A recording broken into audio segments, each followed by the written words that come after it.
Drama की starting हमें नू नाम की लड़की को दिखाने से होती है, जो कि अपने कमरे में उदास बैठी हुई होती है। इधर भी उसकी मॉम आती है, जो कि उससे कहती है तुमने अभी तक अपना ड्रेस चेंज क्यों नहीं किया। जहाँ पे नू उससे बोलती है कि ये काम मुझे करना पड़ेगा। इधर भी उसकी मॉम बोलती है हाँ ये काम तुम्हें अभी तक करना ही पड़ेगा। तुम्हारी शादी तुम्हारे भाई के हस्बैंड से होने वाली होती है, लेकिन अब तुम्हें उनसे शादी करनी पड़ेगी, क्योंकि सबने उससे कहा है कि वो काफ़ी भयानक इंसान है और नेचर का काफ़ी रूड है। इस वजह से मैं शादी तुम्हारी उससे करा दे रही हूँ। जहाँ पे नू बोलती है ये बात तो मैं भी जानती हूँ, लेकिन आप मेरी बलि क्यों दे रही हैं। यहाँ पे उसकी मॉम कहती है बेटा तुम्हारी बहन के लिए तुम्हें अपनी बलि देनी पड़ेगी। इसी के बाद सीन शिफ्ट होता है, हमें यंग नाम का इंसान दिखाया जाता है, जो कि हमारी कहानी का मेन कैरेक्टर होता है। यहाँ नू उसी कमरे में बैठी हुई होती है, तभी यंग उसके कमरे में घुसता है। नू बोलती है आप कौन। यहाँ पे यंग बोलता है कि तू अपने पति के बारे में क्या जानती हो। जिसके बाद नू बोलती है मैंने सुना है ये काफ़ी भयानक इंसान है और रूड नेचर का है। इसके बाद यंग वो भी समझ जाता है कि ये भी वही इंसान है जो कि दूसरों की बातों में बात में आ जाती है। इस वजह से वो अपनी आइडेंटिटी छुपा लेता है। वो बोलता है मैं आपके पति का भाई का लड़का हूँ। जहाँ पे वो अपनी आइडेंटिटी छुपाने के बाद न्यू के साथ बदतमीजी करने लगता है और उसके साथ पहले तो बातें करने लगता है, लेकिन लू को उससे बातें अच्छी नहीं लगती है।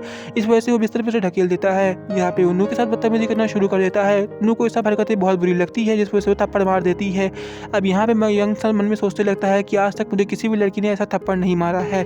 इस वजह से वहाँ से रूम से निकल जाता है। इधर भी उसका जो असिस्टेंट होता है वो बाहर आके वो कहता है सर अंदर से थप्पड़ की आवाज़ आई थी। यहाँ पे यंग अपनी बात छुपाते हुए कहता है कि नहीं मैं दरवाजे पे गिर गया था, लेकिन उसके चेहरे पे जो निशान होते हैं वो किसी के थप्पड़ के होते हैं। यहाँ पे उसका मैनेजर समझ जाता है कि अंदर किसी की पिटाई हुई है, लेकिन वो बात को नहीं भूलता है। इसी के बाद सीन शिफ्ट होती है, हमें नू को दिखाया जाता है जो कि ब्रेकफास्ट के लिए आई हुई होती है। तभी हमें मेरा मेन हीरो दिखाया जाता है जो कि उसके लिए दूध लाया हुआ होता है। नू हैरान हो जाती है और वहाँ से खड़ी हो जाती है। तभी यहाँ पे यंग उसे कहता है कि तुम ऐसे क्यों डर रही है जैसे मैं तुम्हारी दूध में ड्रग्स मिला दिया हो या कोई दवाई मिला दी हो। जहाँ पे जो नू होती है वो उसकी बातों को इग्नोर करते हुए मैनेजर से पूछती है कि आप मेरे हस्बैंड कहाँ पे हैं। इसी के बाद जो यंग होता है वो अपने असिस्टेंट को इशारा कर देता है, जिस वजह से वो नू से कहता है कि सर अभी ट्रिप पे बाहर चले गए हैं, जिस वजह से आपसे भी वो नहीं मिल सकते हैं। जहाँ पे नू उनसे कहती है क्या मुझे आप भी अपने घर पे छोड़ सकते हैं, मुझे कुछ सामान लेके आने हैं। तभी यहाँ पे हमारा यंग दिखाया जाता है जो कि नू को फोर्सली कहता है कि वो उसे छोड़ने जाएगा, कि अभी इसका ख्याल रखने की जिम्मेदारी उसी की है। लेकिन यहाँ पे नू को उसके साथ जानने नहीं था, लेकिन उसके पास कोई और ऑप्शन भी नहीं था। इसी के बाद हमें यंग को दिखाया जाता है जो कि नू को उसके घर लेके जा रहा होता है। यहाँ पे जो यंग होता है वो उसकी सीट बेल्ट खोल रहा होता है और नू वहाँ से जा रही होती है। तभी यहाँ पे यंग होता है उससे बोलता है कि तुम्हें अभी तक मुझे थैंक्स नहीं बोला, तुम्हें एक बार थैंक्स तो बोलना ही चाहिए, ये मैं डिजर्व करता हूँ। लेकिन यहाँ पे नू उसे कुछ नहीं बोलती है और उसे इग्नोर करके वहाँ चली जाती है। यंग उसे बोलता है कोई बात नहीं, अगर तुम ऐसा ही करोगे तो मैं तुम्हारे चश्मे छीन लूंगा, और इनके बीच ये बातें चलने लगती हैं। इसी के बाद सीन शिफ्ट होता है, हमें उनकी माँ दिखाई जाती है जो कि नू को बुला रही होती हैं। नू दरवाजा खोल के जैसे ही बाहर जाती है, यहाँ पे उसकी माँ उस पर बरसने लगती है। वो उसे कहती हैं कि तुम्हारी शादी हो चुकी है और तुम्हें अपने पति के साथ यहाँ पे आना चाहिए, लेकिन तुम अगले ही दिन चाहती कि अपने भाई के पति के भाइयों के साथ सब क्या कर रही हो। इसी के बाद नू की मॉम उसे चार बातें और सुनाने लगती हैं, जिस वजह से बेचारी नू उदास होकर सब कुछ सुन रही होती है, क्योंकि अपनी मॉम के खिलाफ कुछ नहीं बोल सकती थी। इधर भी उसकी बहन पहुंच जाती है जो कि सारे फसाद की जड़ होती है। यहाँ पे उसका मजा लेते हुए उसे कहती है कि तुम्हारी शादी तो ऐसे इंसान से हो गई है जो कि नेचर का सबसे बुरा इंसान है, अब बताओ तुम्हारे दिन कैसे गुजर रहे हैं। वो उसका मजा ले रही होती है। तभी नू की मॉम उसे बोलती है कि नू देखो तुमने वहाँ पे कुछ भी गड़बड़ की तो उसकी सजा तुम्हें नहीं हम लोग को भी मिल सकती है, इसीलिए बेटा थोड़ा ध्यान से वहाँ पे रहना।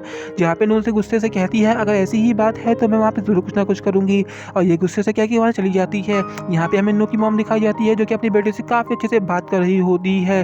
तभी यहाँ पे जो नू की मॉम कहती है जो बाहर इंसान बैठा है तो उसे अंदर बुला लो। जहाँ पे जो नू की सिस्टर होती है वो यंग के पास जाके उसे बुलाती है। जहाँ पे यंग बोलता है आप कौन। जहाँ पे नू की सिस्टर बोलती है कि मैं नू की बहन हूँ। जहाँ पे यंग को ऐसा लगता था कि नू सिर्फ इकलौती लड़की है, ये नई बहन उसकी कहाँ से आ गई है। तभी हमें दो अनजान लोग दिखाई जाते हैं जो कि यंग को देख रहे होते हैं और उसे देख के वहाँ पे छुप जाते हैं। यंग उस गाड़ी उसका पीछा करता है, अपनी गाड़ी से वहाँ से चले जाता है। तभी यहाँ पे हमें नू दिखाई जाती है जो कि उस कोने में खड़ी हुई होती है। यहाँ पे जो यंग होता है उसे पकड़ लेता है और उसे ट्रिगर करने वाला होता है, लेकिन जैसे ही वो नू का चेहरा देखता है उसे छोड़ देता है। यहाँ पे बोलता है तुम यहाँ पे क्या कर रही हो। जहाँ पे नू कहती है ये मेरी जगह है, और मैं इसी बार यंग को गोली लग जाती है, जिसके बाद नू उसे गाड़ी में बैठा के घर ले आती है। यहाँ पे नू एम्बुलेंस को कॉल करने वाली होती है, लेकिन यंग उसे मना कर देता है। नू कहती है कि तुम्हें गोली लगी है, कोई हाथ पे कट्टे का निशान नहीं है, हमें एम्बुलेंस को बुलाना चाहिए, लेकिन यंग उसे मना कर देता है। यहाँ पे यंग उसे कहता है जैसा मैं काम कर रहा हूँ वैसे करते जाओ। नू कहती है ये कोई आसान बात नहीं है, लेकिन यंग के कहने पे वो काम करती है और फाइनली उसकी गोली निकाल लेती है। लेकिन गोली निकालने के बाद यंग उसे अपनी तरफ खींच लेता है और यहाँ पे उसे गलत हरकत कर रहा होता है, जिस वजह से लू गुस्सा जाती है और उसे कहती है कि आइंदा ऐसा हरकत किया तो मैं एम्बुलेंस को बुला के पुलिस के हवाले तुम्हें कर दूंगी। जहाँ पे जो यंग होता है वो उसकी बातों को कुछ नहीं सुनता है और इग्नोर करके सोने का नाटक कर रहा होता है, जिस वजह से यू उससे गुस्सा जाती है और गुस्सा के मन में दो चार गाली देती है और यहाँ पे वो वहाँ से हट जाती है। इसी के बाद हमें यू को दिखाया जाता है जो कि यंग के लिए सूप लाई हुई होती है, लेकिन यहाँ पे जो यंग होता है वो सूप पीने को तैयार नहीं होता है, क्योंकि वो फिर से यू का मजा लेना चाह रहा होता है, जिस वजह से कहता है ये सूप काफ़ी ज़्यादा प्रॉब्लम है, मेरे पेट में दर्द हो रहा है, क्या तुम ये जूस मुझे पिला सकती हो? जहाँ पे जो यू होती है वो उसे जूस पिला रही होती है, मतलब सूप पिला रही होती है। लेकिन बाद में यू मन में सोचने लगती है कि ये ऐसा इंसान है जो मुझे कभी खुश नहीं रखता है, हमेशा मेरा मज़ा लेता है, बुराई करते रहता है या मुझे परेशान करते रहता है, और इसको मैं यहाँ पे सूप पिला रही हूँ, जिस वजह से यहाँ पे सूप उसका गिरा देती है और कहती है जैसा भी सूप है तुम इसे पी लो, और वहाँ से भाग जाती है। इसी के बाद हमें यू को दिखाया जाता है जो कि बेड पे लेटी हुई होती है, लेकिन यू को बाद में याद आता है कि वो बेड पे कैसे आ गई है। यहाँ पे जंग उसे कहता है मैं तो बेड पे लाया हूँ, यहाँ पे यू गुस्सा जाती है और इनके बीच से फिर से बातें शुरू हो जाती है। इसी के बाद इसी सीरीज़ काफ़ी ज़्यादा इंटरेस्टिंग और मज़ेदार हो चुकी है। आपको पूरी स्टोरी देखने के लिए कमेंट सेक्शन में पार्ट 2 लिखना पड़ेगा। पार्ट 2 लिखने के लिए कमेंट सेक्शन में पार्ट 2 लिख दीजिए। वीडियो अच्छी लगी तो वीडियो को लाइक करके चैनल को सब्सक्राइब कर दीजिएगा। Thank you watching this video.